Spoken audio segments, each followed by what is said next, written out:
the climate or, election integrity, whatever it may be. And right now, I renew my commitment to do the best I can on behalf of this democracy, on behalf of this republic, because it's going to take a lot of work for all of us. And with that, I'd yield back. I thank the gentleman. Let me just say, I mean, I think we finally agree that Joe Biden will be the next president. And the mob that came to the Capitol to try to disrupt our constitutional responsibilities failed. So we now all agree that Joe Biden will be president. But what we don't agree on is that this election was not stolen. And I appreciate Mr. Jordan saying that he never, I don't know, he said he never ever said anything like that. But I'm looking at an article here that he appeared at a Stop the Steal rally in Pennsylvania. Yeah, 2 days after the election. 2 days after the election. The five asking words for an investigation, Mr. Chairman. The 5 words that would be helpful, I think, in terms of moving us forward, and also signaling the people that came to the Capitol on Wednesday to desecrate this place. I think would be helpful to try to bring them down. The 5 words are: this election was not stolen.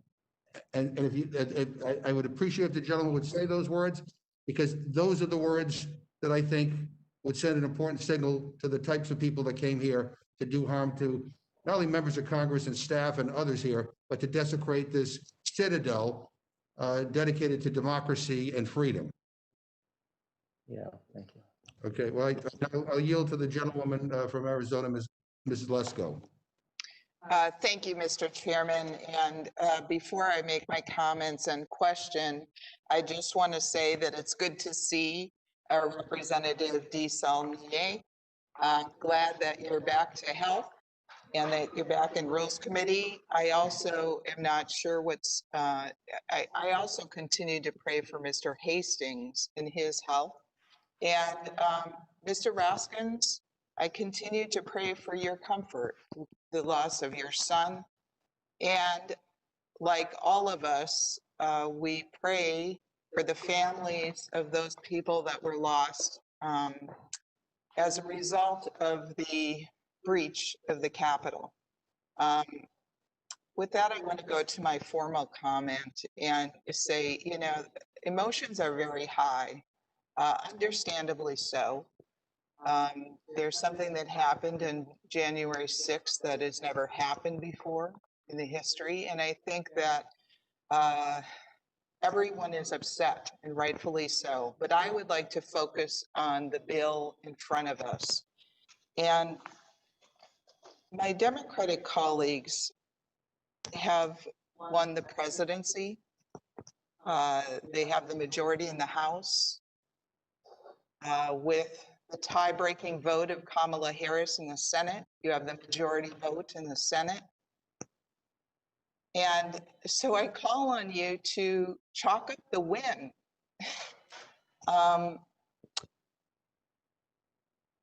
Instead, I'm very concerned about this bill and the pending impeachment bill.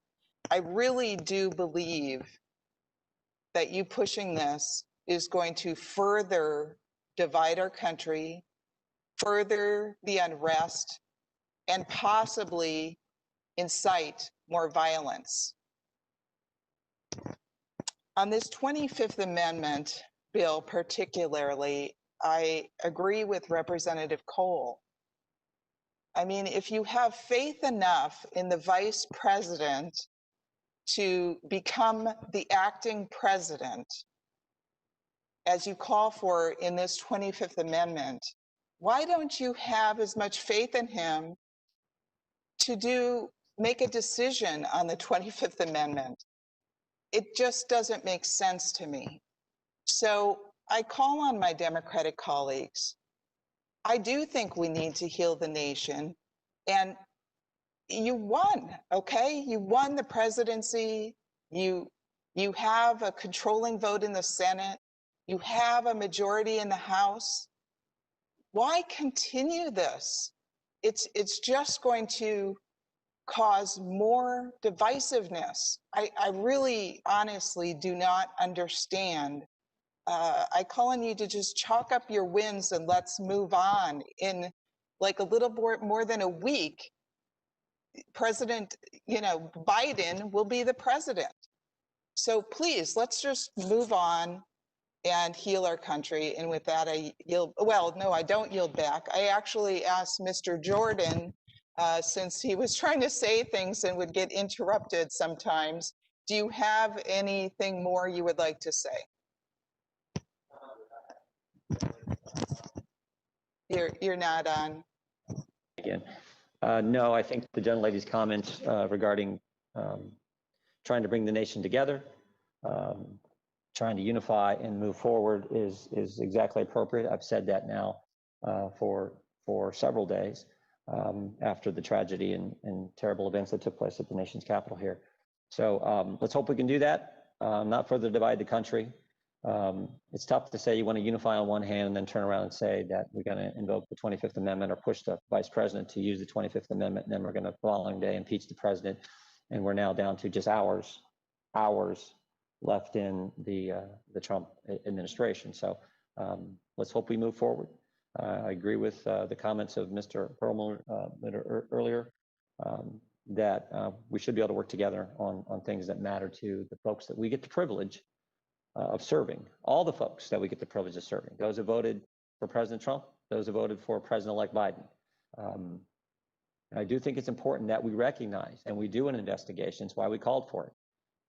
There are voters on both sides of the aisle, 80 million of them, who have doubts about how this election was conducted.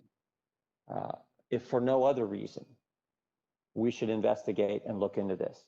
That's what we were hoping to do. We called for an investigation 11 weeks ago, right after the election. But unfortunately, we couldn't get one. So the only chance we could have a debate was on January 6th, that date that the late Justice Ruth Bader Ginsburg said is the ultimate date of significance in the process that the Constitution lays out for us to follow. We did all that. So we had that debate. There was objections made. Those objections came up for a vote. The objectors didn't prevail. Vice President Biden is now President-elect Biden and will be sworn in as president. The country understands how that process works now, but I think they'd appreciate it more if we'd actually looked into this election. That's still, again, half the electorate, Republicans and Democrats, have concerns about, have doubts about. That is not healthy for our country. So moving forward together, unifying the country, should involve some kind of investigation where we look at issues that arose in several states. And that's all we were trying to point out on election day. I was clear about that all the way through, as were so many of our colleagues. And I think, frankly, that's what we should focus on as we move forward. I appreciate the gentlelady's question. Thank you, Mr. Chairman, and I yield back. Thank you. And let me just say to Ms. Lesko, I want to be very clear here. This is not about winning and losing and vengeance, or this is about truth. And as I said at the very beginning, I think if we really want to heal this nation, we need truth and we need accountability. And to Mr. Jordan, this is the most investigated election in the history of the world. I mean, recount after recount. Not by Congress, not by Congress. The recount.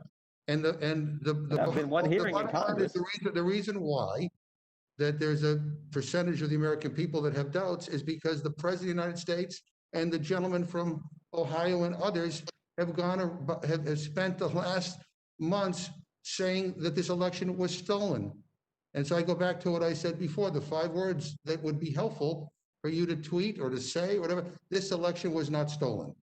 And I think that is, because that is what fueled this terrible episode on Wednesday.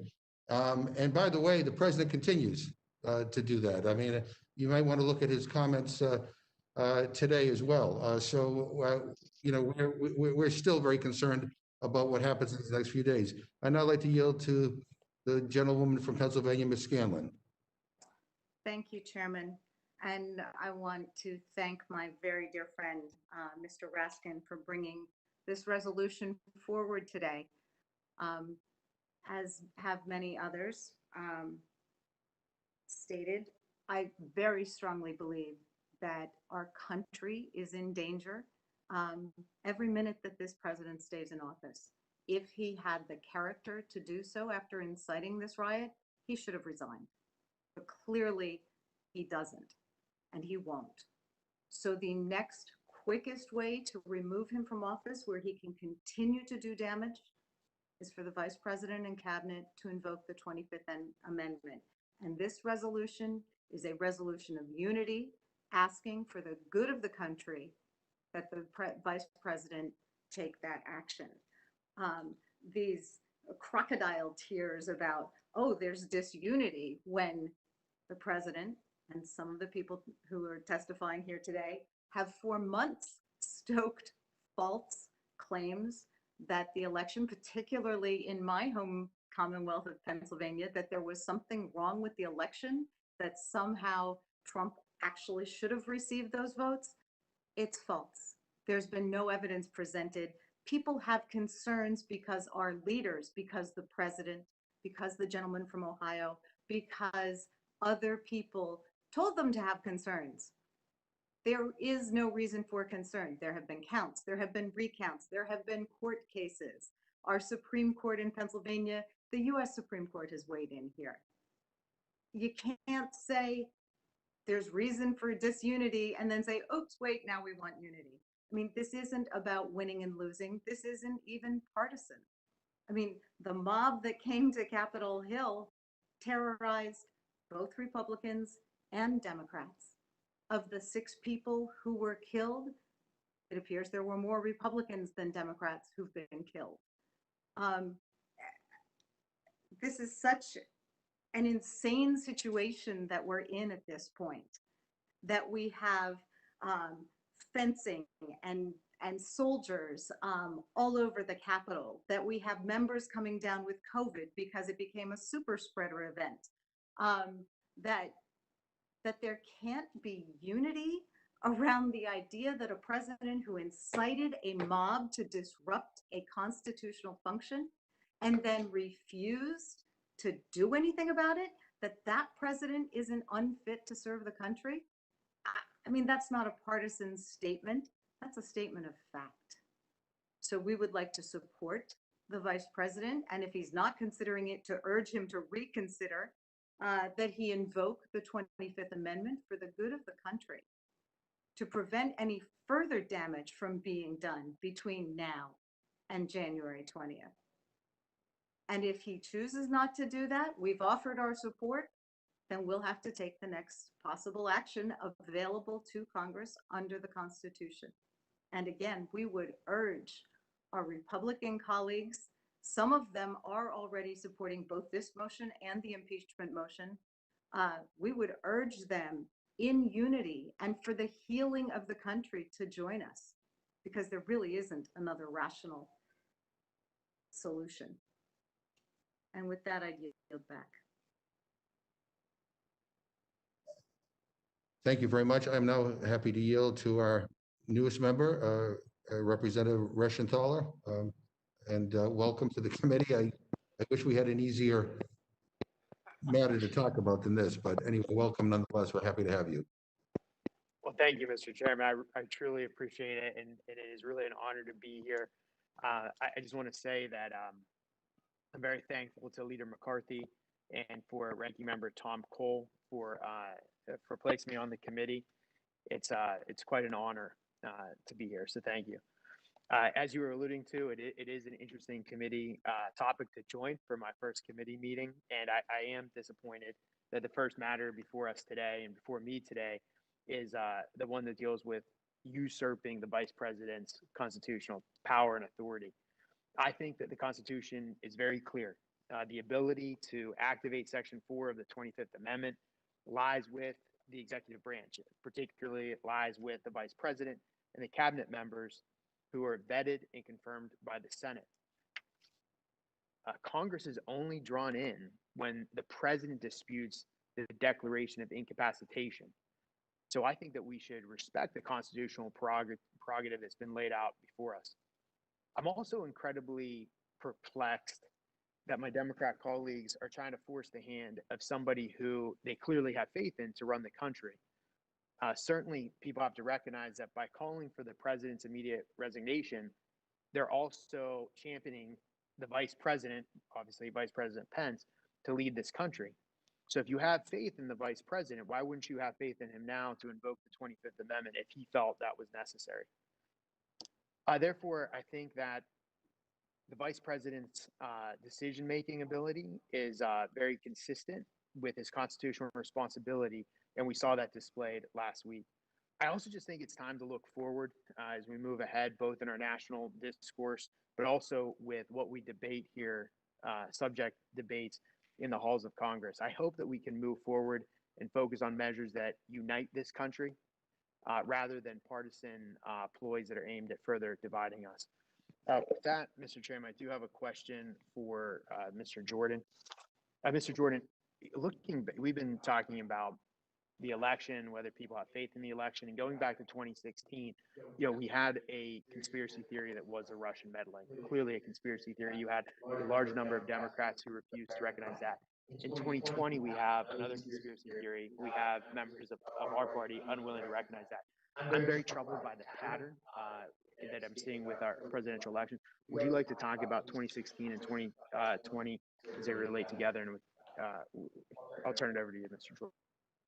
I think the gentleman, yeah, I mean, look, it was, I don't know how many impeachment resolutions we've had from the Democrats over the past 4 years.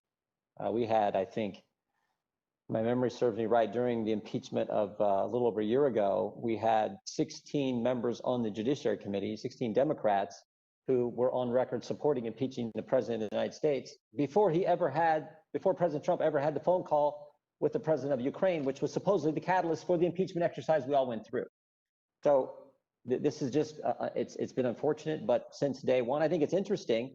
January 6, 2017, Democrats objected to more states than Republicans objected to last week. And that was all fine and dandy. But last week, we object to states and, oh, somehow you can't do that. And I would also point out to the gentlelady from Pennsylvania who spoke prior to you, she made the statement that Americans believed that there was major problems with this election because what leaders have told them. That is just not true. That is just not true. They didn't need anyone to tell them that there were problems with this election. They instinctively understood that there were real concerns with how this thing played out. I mean, we still have a race for one of our colleagues. What's it been, 11 weeks? They still haven't decided the winner. They found ballots in a desk drawer in the New York congressional seat that's still undecided. A couple days in a row, Shazam, here's some ballots. So Americans, they don't need leaders to tell them what their gut already tells them, what they already instinctively know. That you had, for the first time in history, a sitting president get more votes than he got the previous time, but comes up short. Not just a few more votes, 11 million. You got a president guy running for re-election who wins Ohio by 8, Florida by 3, Iowa by 8, and somehow loses, who won 19 of 20 bellwether counties, who had tremendous coattails we see as evidenced by what happened in the House of Representatives where Republicans picked up so many seats. So they instinctively knew there was a problem. They didn't need anyone to tell them. What we should have done as leaders is looked into it, which is what I called for right away. Right away. I never once said that this thing was stolen. I said there were major problems. And when you got a third of the electorate who think it was stolen, that is not a healthy situation for our nation. And we as leaders in Congress, instead of just saying, oh, no, we'll let courts dismiss these cases on procedural grounds, we're never going to examine the evidence, we should have dug into it. We have a letter that Mr. Comer and I, as ranking member of Oversight Committee, ranking member of Judiciary Committee, sent to our counterparts, Chairman Nadler and Chairwoman Maloney, asking them to do just that. That would have helped the country. That would have helped satisfy the country. If we'd have gotten it, we'd have figured it out one way or the other. Nope, can't do it. My guess is, I hope there's been a change of mind. I hope we can do that now.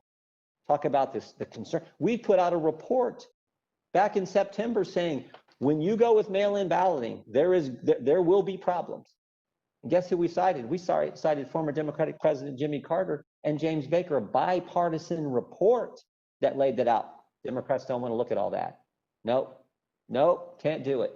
Even though over a third of the electorate has think this thing was wrong.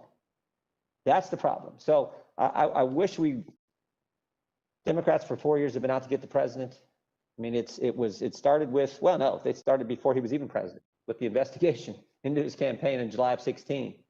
And then it was the Mueller investigation. Then it was the impeachment. And now it's impeachment second round. And it's unfortunate. We should just be investigating all the rule changes that were made at the last minute in these several states in an unconstitutional fashion that I think created this uneasiness that the American people have about the election. Thanks, Mr. Jordan. I appreciate it. And again, Mr. Chairman, Ranking Member Cole, I'm honored to be here. I look forward to working with everybody. With that, Mr. Chairman, I'd yield back. I thank the gentleman. And can I just urge everybody who's not talking to be on mute so there's not an echo? And I also want to state for the record that last week's attack may not be a one-time event. And I ask unanimous consent to insert into the record a report entitled FBI warns armed protests being planned at all 50 state capitals and in Washington, D.C. There are still serious concerns about another attack here in Washington, D.C. and in every corner of this country because of the lie election was stolen. And again, I would just say, Mr. Jordan, I think for the sake of the country, it would be helpful if you would simply state for the record that this election was not stolen. Those 5 words, I think, would go a long way to dissuading some of these people who frankly are misinformed and who were taken in, that they should, that the truth is clear, that this election, not only is Joe Biden going to be the next president, but this was an election that was not stolen. So now, Mr. Chairman, let me get this straight. The left says that they want to silence a conservative's speech, and now that's not good enough. Now you have to say the magic word that the left wants. I never once said it was stolen. And you can ask the question 6 million times because I never said it was stolen. 5 words would. November 5th, you went to stop the But anyway, do you know what I'm looking for? I'm going to yield to Mr. Raskin because he's also on this committee. So if he has any questions for himself, he can ask them now.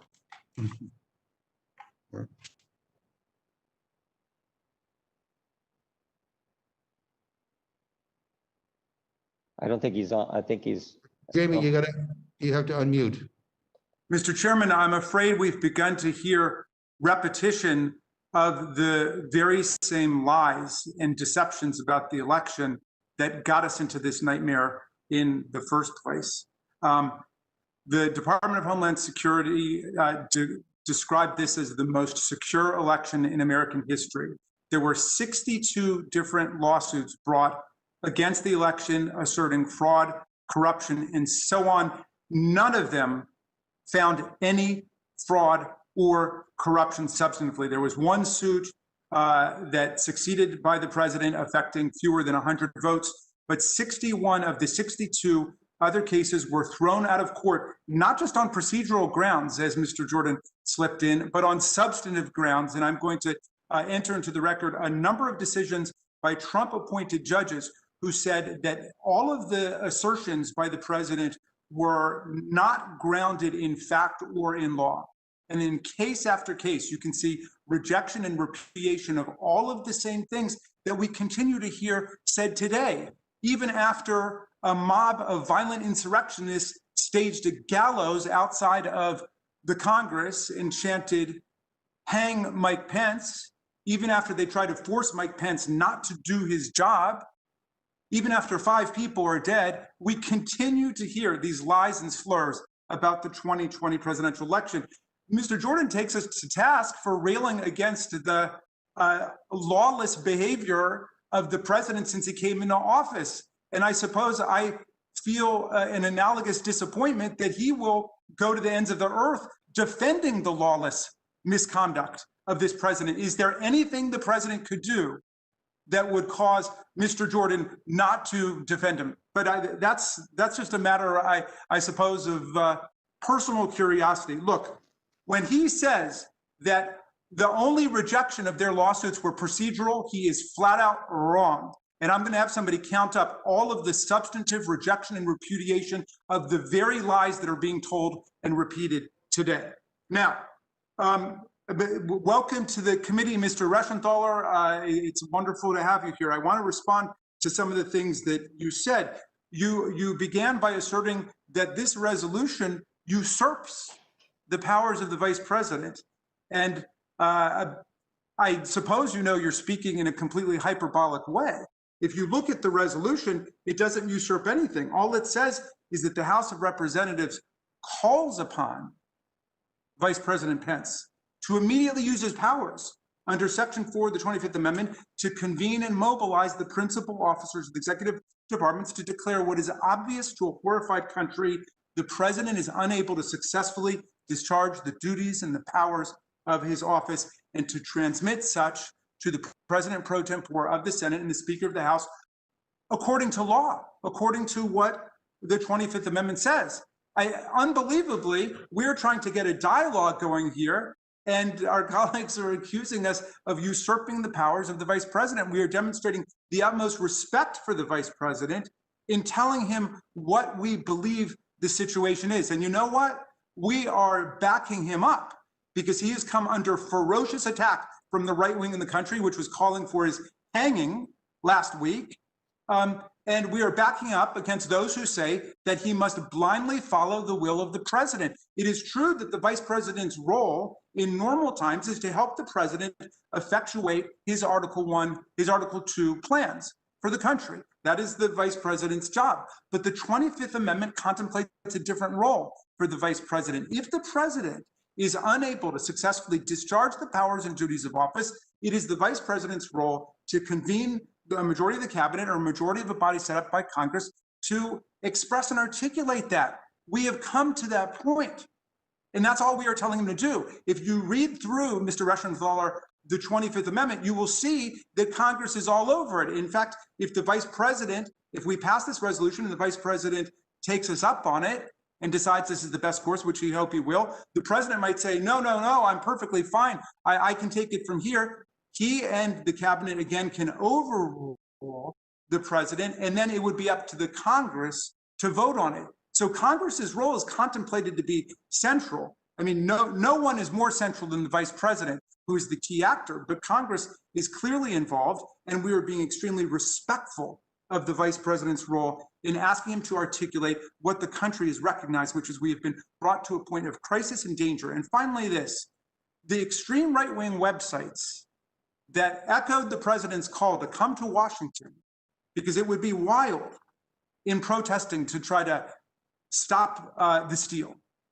Those extreme websites right now are calling for a repeat of this event. They're calling for more people to come to block the inauguration of Joe Biden as president and Kamala Harris as vice president. And they're calling for similar protests all over the country, at state capitals across the country. You will recall that an armed mob confronted the governor of Michigan, Governor Whitmer, and helped to shut down legislative proceedings there. That is a catastrophe for our democracy, when mobs can shut down the work of the Congress. Here, in our case, the counting of electoral college votes. They are also calling and demanding that the president issue pardons for the ringleaders, the conspirators who organized the inner attack on us, the people who helped to bash in the windows with fire extinguishers and take over Speaker Pelosi's office, take over the Senate, sit where Mitch McConnell sits. They're asking for pardons for all of those people. Well, this president has dealt out pardons to all of his political allies. Will those of you who are not going to vote for this resolution at least speak up right now and say that you would oppose pardons for the ringleaders of the mob, of the violent mob insurrection that almost got all of us killed and did get 5 people killed? Will you at least say that? Because I don't want your vote against this resolution to be interpreted that you are backing what the extreme right is saying, which is the president should pardon the conspirators in this event. That would be helpful. I yield back to you, Chairman McGovern. I thank the gentleman. I now yield to Mr. Morelli. Thank you, Mr. Chairman. Let me begin by echoing what so many of others have said about expressing my deep sympathies to my dear brother and friend Jamie Raskin, to he, Sarah, and to his 2 daughters. There is no greater pain or ache than the loss of a child, and I am keeping you, as you know, very much in my prayers and in my heart. Mr. Chairman, thank you for this opportunity for us to come together virtually. There is so much to process. I think we are all still in the state of shock. The Capitol, not only under attack last week, but as you and others have pointed out, there continues to be an effort to undermine our democracy, and there is a continued attack on the Capitol. I find it unsettling that virtually every conversation I have now, whether it's on the phone or in meetings like this, the first question that people ask are you okay and are you safe? I mean, isn't it astonishing that we would have to ask members of Congress whether they feel safe and whether they're safe in simply carrying out their constitutional responsibilities? And we've all been in briefings around security issues, and I obviously am not going to reveal anything that relates to confidential information, but the fact that we continue to have to be briefed on the security leading up to and beyond Inauguration Day is startling, it is shocking, and there is much for all of us to process. I keep thinking to myself that we all need to ask the questions, when does service to Donald Trump end and service to our country and our democracy begin? Because I think we're at that inflection point. I think we were at it months ago, but to every single American, they need to ask themselves that question. It should be an easy one to answer, it seems to me. I am frustrated, I will admit, by the continued conversation, the articulation that this election is not legitimate or was stolen. I think my dear friend Jamie Raskin, I always speak after him. I find myself crossing out a lot of my notes because he articulates so much better than I would many of the same points. And it is so frustrating when there are lawsuits. I served in a state legislature for nearly 3 decades. And we often state legislatures delegate responsibilities to boards of elections and to secretaries of state, things that are part of the statutes that we pass at the state level. And then to make certain that those statutes are carried out appropriately, we turn to the courts to make judgments on whether the laws have been violated. There is clear, compelling evidence that this election was legitimate, was fair, and record numbers of voters throughout America participated. I find it odd to suggest that somehow the election would not be appropriate because the sitting president got more votes than any person in history, other than Joe Biden, who was elected president with a plurality of over 6 million American votes. And leadership matters. The fact that there are so many Americans now questioning the legitimacy of the election has nothing to do with their insights on the election. It has everything to do with people who continue to undermine it in the national media, on social media, repeatedly, over and over and over again. It is foundational to this democracy. I've been involved in a lot of elections in my life as a candidate and as many of you, as a person helping other candidates. On a personal level, I've won a lot more elections than I've lost, and I'm grateful and I'm blessed that that's the case. But I've been involved with a lot of campaigns on the losing end. And what I've always said to my friends, and I was the party chairman back home for a number of years, when the people speak, we are done. The campaign is over. If we don't believe in that, if we don't come together around that single fundamental issue, we have nothing. There is no democracy, there is no republic, there is no America. It relies on our ability to accept election. The election was not stolen. Those 5 words need to be said over and over and over again. Less important that it be said by Democrats, more important that it be said by Republicans. This election was not stolen. America will bend, but it will not break, and our democracy will not be undermined. With that, I do want to ask a question of Mr. Raskin. Much has been said about the question of unity versus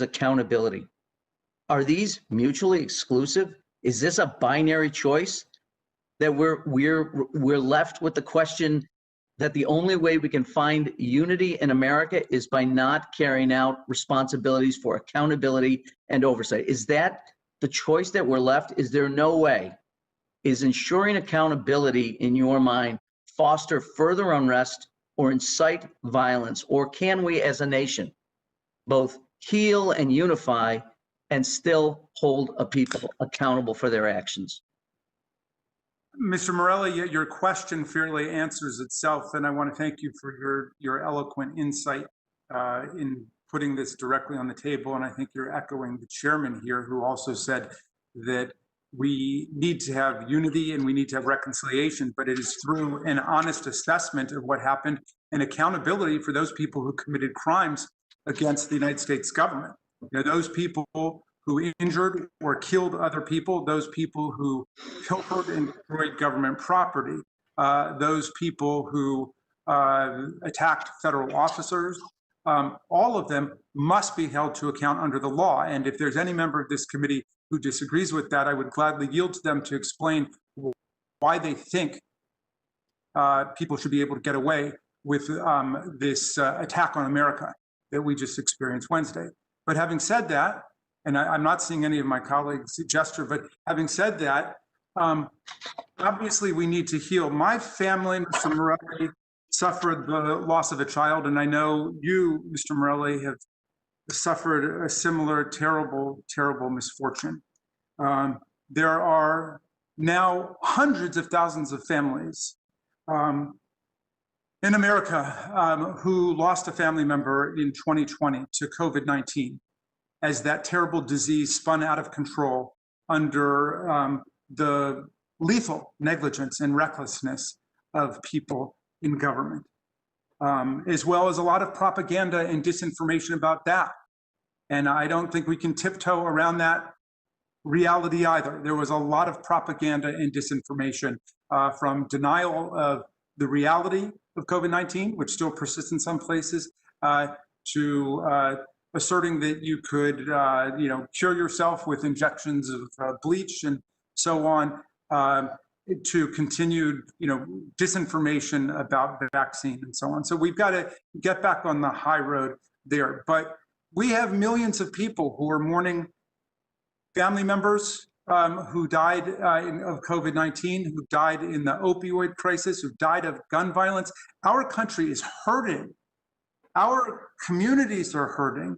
The economic effects of the COVID-19 nightmare have devastated lots of families and communities. So we need to heal our country, but we're not going to heal our country by pretending that this violent assault on democracy itself, this massive insurrection in our buildings, which came within a hairbreadth of being a violent coup.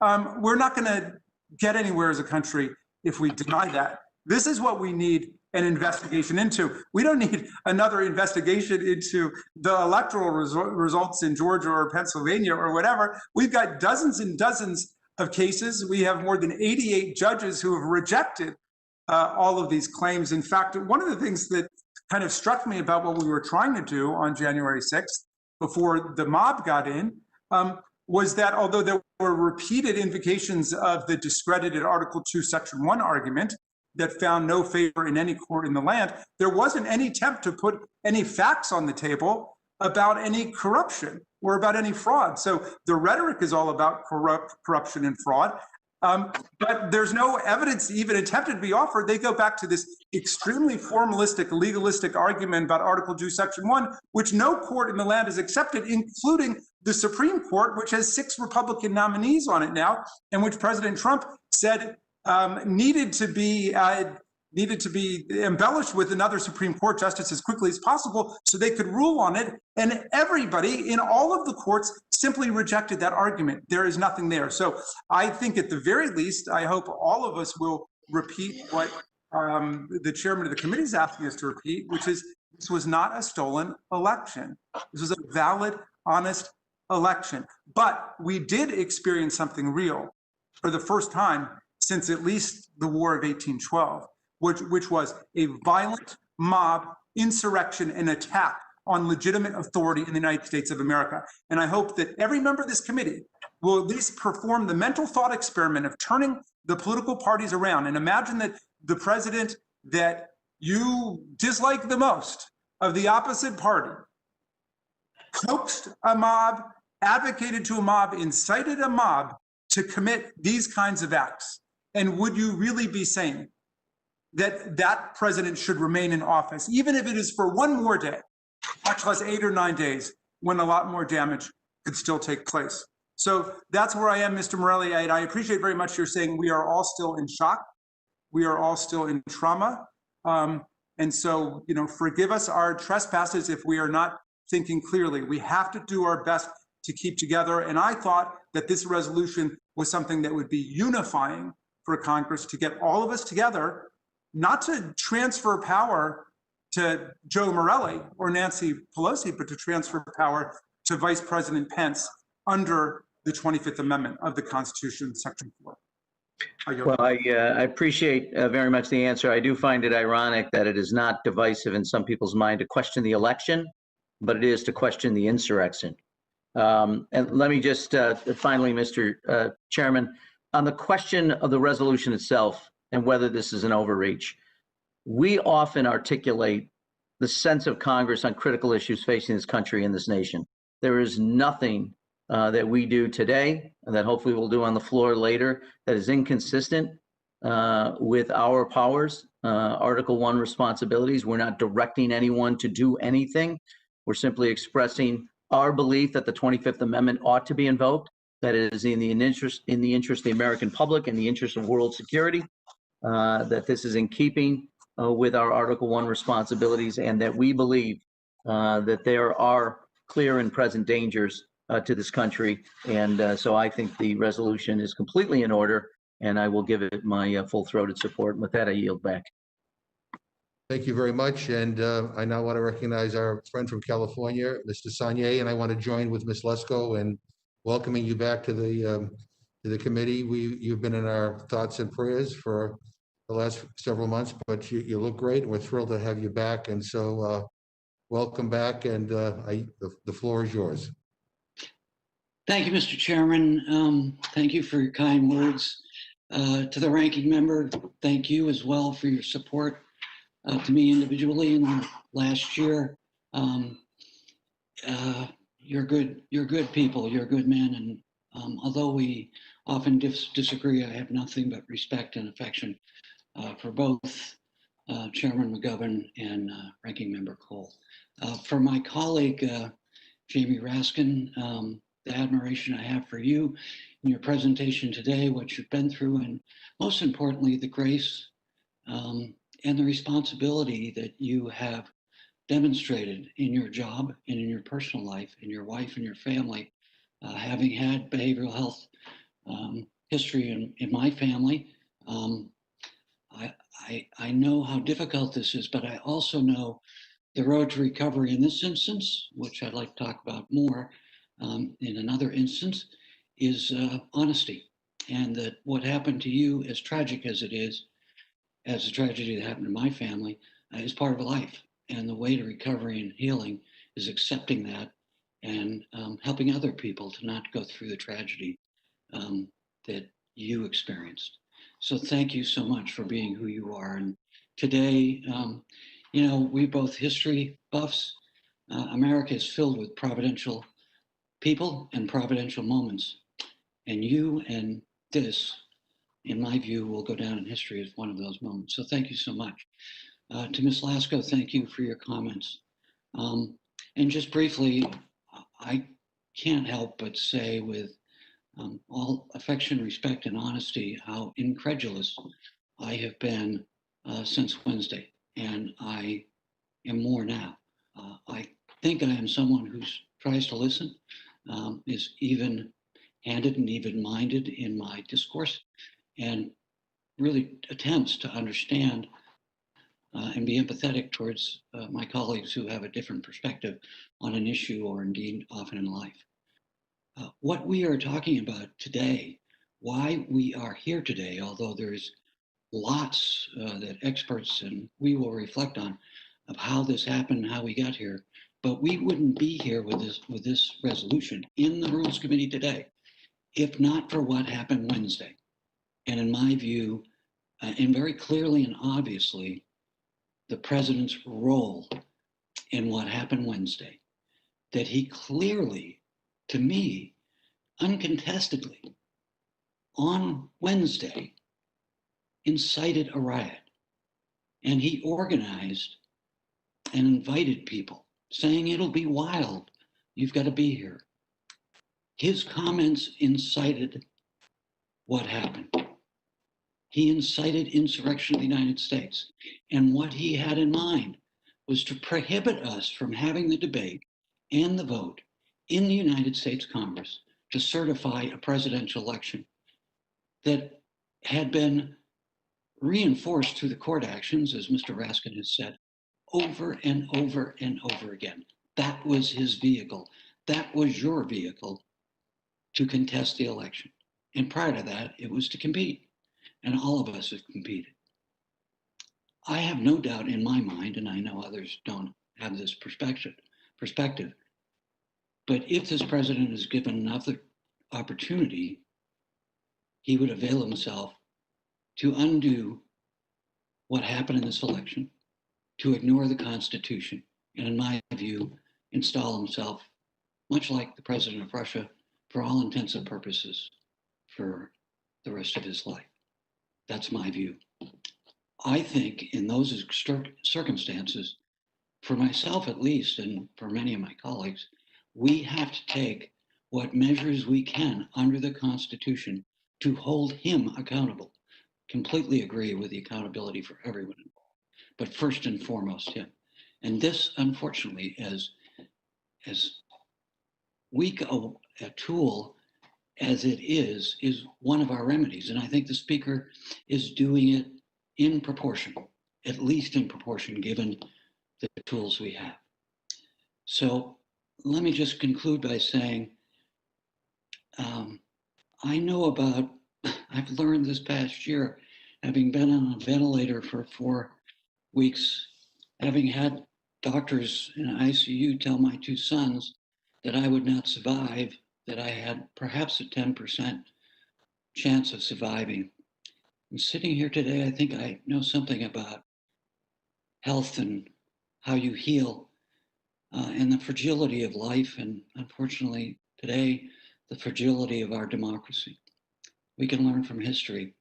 The only way to heal this country is with truth, as the chairman has said. It can be painful, it can be dangerous, but these actions we have to take. History will not forgive or forget us if we don't do what previous generations have done to give us this fragile democracy, and that's to defend it with truth. Thank you, Mr. Chairman. I yield back.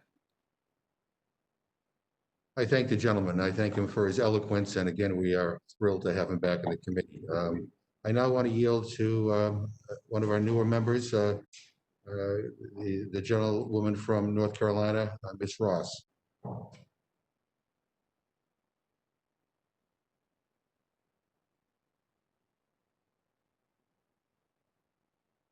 think you need to unmute.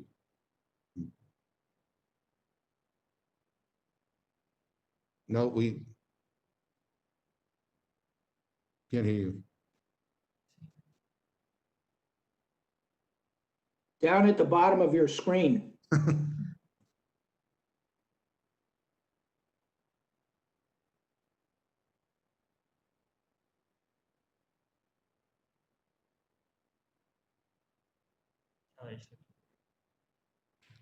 We still can't hear you.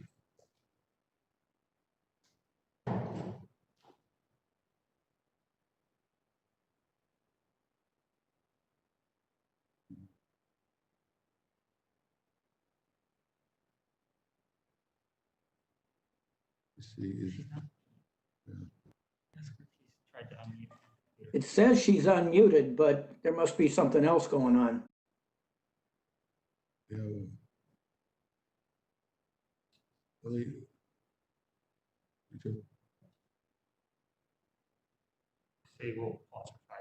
So we're just going to pause for a few minutes to see whether we can take care of this. So if everybody could just remain patient for a few minutes, we'll see if we can unmute Ms. Ross.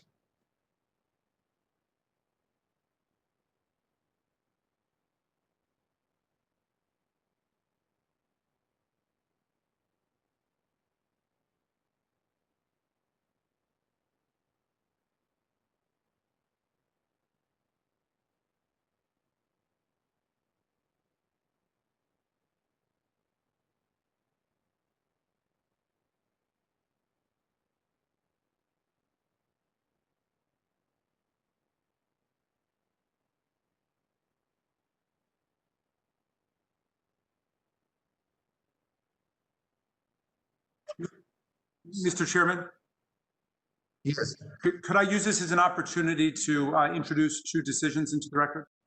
Absolutely. One is a Third Circuit decision, the Trump versus Wisconsin Election Commission, and the other is Trump versus Pennsylvania. In the second circuit, in the Seventh Circuit. Okay, and in both of these cases, President Trump lost on the merits. This is just to refute the assertion that they lost only on standing and procedural grounds. The substantive claims were decisively and massively rejected in these decisions, as in other, and a number of judges said that they are not even asserting fraud or corruption. So really the whole thing comes down to this Article 2, Section 1 notion, which was rejected in every court that looked at it. So if I could submit these for the record. Without objection, they'll be entered into the record.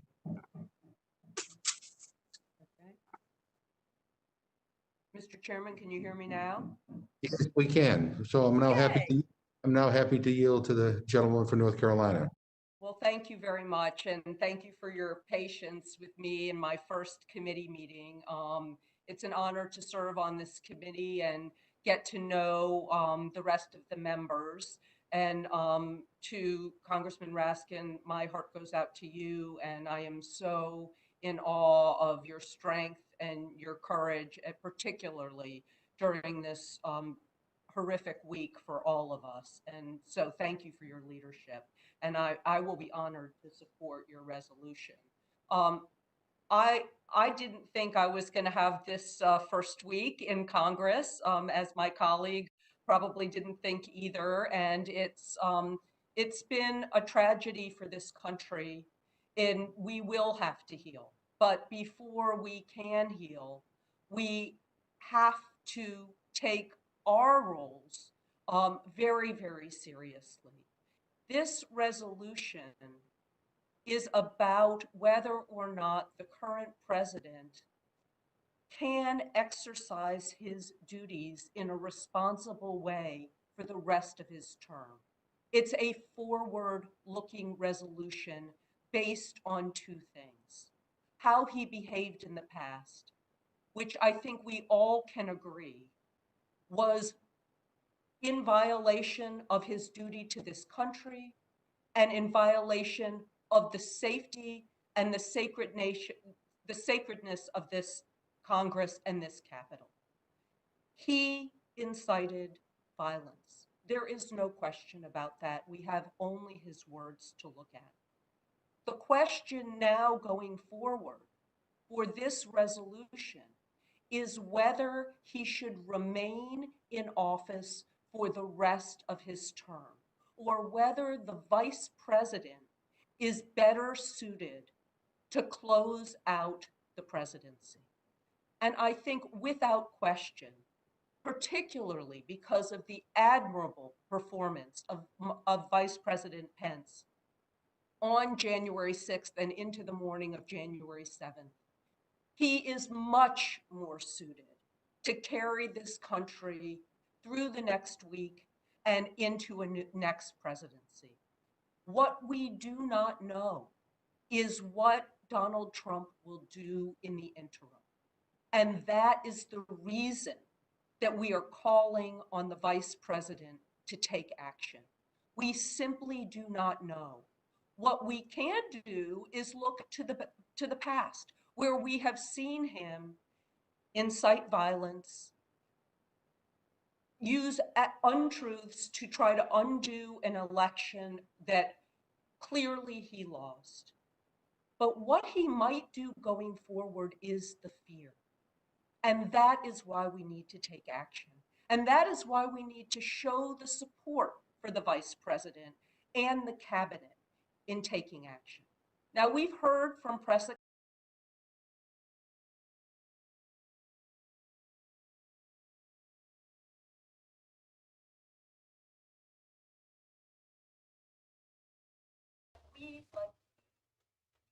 about.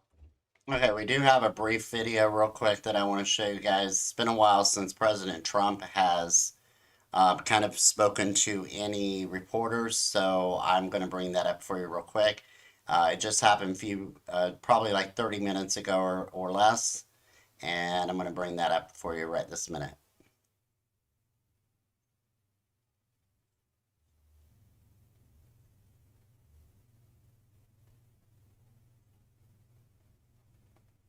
Sorry guys, give me just a minute here.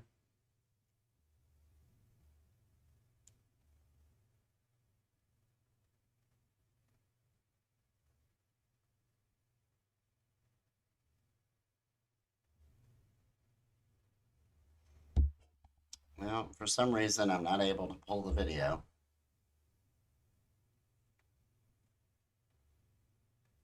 Let's try this.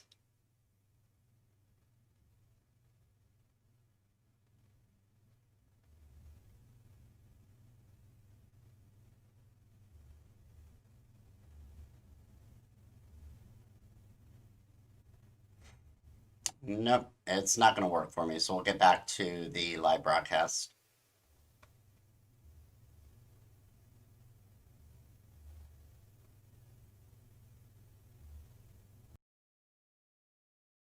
We've heard of several staff resignations in the administration and here in Congress, and I'd just like to highlight a letter I just saw, and I ask unanimous consent to insert into the record this letter from congressional staffer Jason Schmid, and I quote from his letter. He's a staffer on the Armed Services Committee, a Republican staffer on the Armed Services Committee, and I'm just going to read a couple of excerpts. He said, "The sad, incontrovertible truth is that the people who laid siege to the Capitol were and continue to be domestic enemies of the Constitution of the United States. A poisonous lie that the election was illegitimate and should be overturned inspired so-called patriots to share a common cause with white supremacists, neo-Nazis, and conspiracy theorists to attack the seat of American government. Anyone who watched those horrible hours unfold should have been galvanized to rebuke these insurrectionists in the strongest terms. Instead, some members whom I believe to be leaders in the defense of the nation chose to put political theater ahead of the defense of the Constitution and the Republic." It's a long letter, but I'm just a couple of more lines from here. He says, "Foreign intelligence services were likely on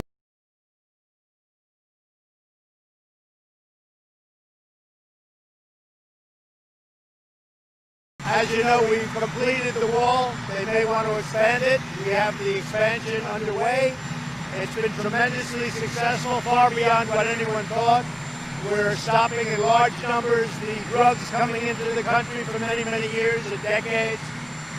We're stopping a lot of illegal immigration. Our numbers have been very good. There does seem to be a surge now because people are coming up.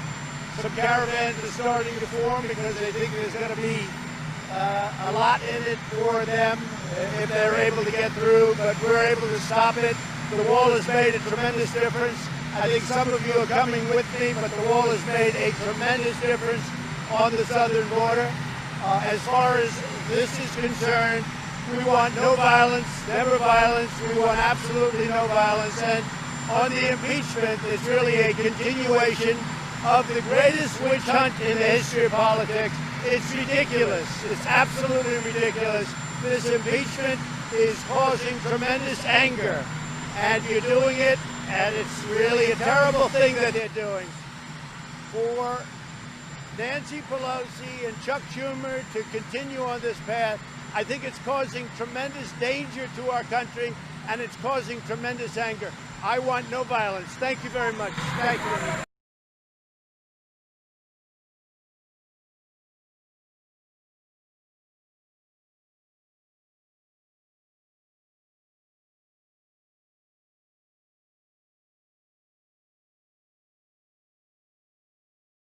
And I would just hope at some point that we could all agree that words matter and that those words will be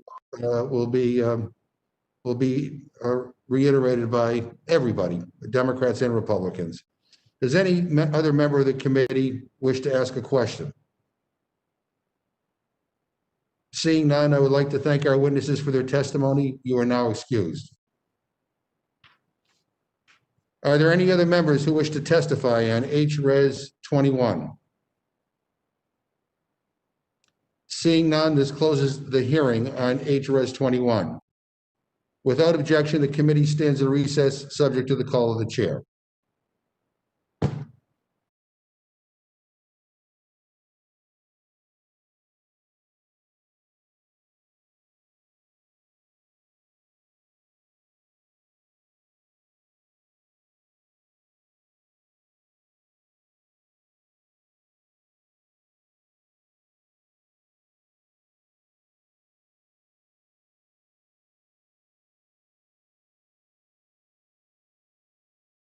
Southern border. As you know, we've completed the wall. They may want to expand it. We have the expansion underway. It's been tremendously successful, far beyond what anyone thought. We're stopping in large numbers the drugs coming into the country for many, many years and decades. We're stopping a lot of illegal immigration. Our numbers have been very good. There does seem to be a surge now because people are coming up. Some caravans are starting to form because they think there's going to be a lot in it for them if they're able to get through, but we're able to stop it. The wall has made a tremendous difference. I think some of you are coming with me, but the wall has made a tremendous difference on the southern border. As far as this is concerned, we want no violence, never violence. We want absolutely no violence. And on the impeachment, it's really a continuation of the greatest witch hunt in the history of politics. It's ridiculous. It's absolutely ridiculous. This impeachment is causing tremendous anger, and you're doing it, and it's really a terrible thing that they're doing. For Nancy Pelosi and Chuck Schumer to continue on this path, I think it's causing tremendous danger to our country, and it's causing tremendous anger. I want no violence. Thank you very much. Thank you, everybody.